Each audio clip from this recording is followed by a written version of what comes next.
Bon, à la chasse au frelon. Sur la deuxième ruche là, on voit un frelon. Et sur celle du fond aussi. Donc là, je vais utiliser ça pour vous montrer comment on peut faire. Là, le frelon, il s'est posé. Hop.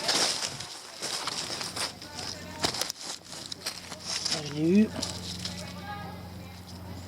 Et là, il y en a un autre là. On le voit devant la ruche. Je l'ai eu aussi.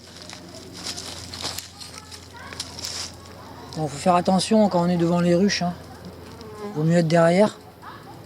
Parce que devant, on est dans le champ de vision des abeilles déjà, donc c'est un peu plus dangereux que quand on est derrière, d'une part. Et d'autre part, le frelon, il nous voit arriver. Donc il se méfie, il s'en va.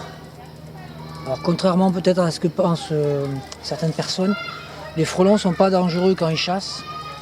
Parce qu'ils ont quitté leur nid, donc ils n'ont rien à défendre.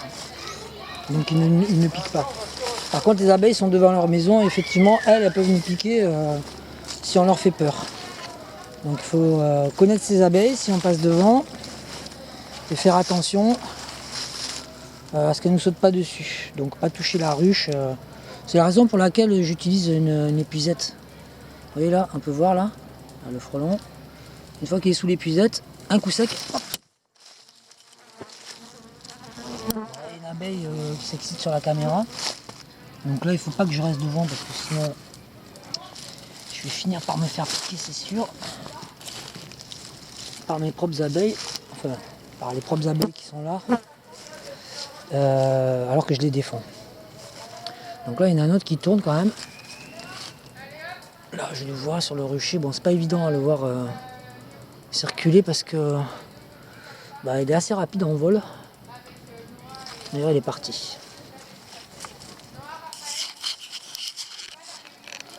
Donc là, c'est un avant-poste de garde là qu'on peut voir.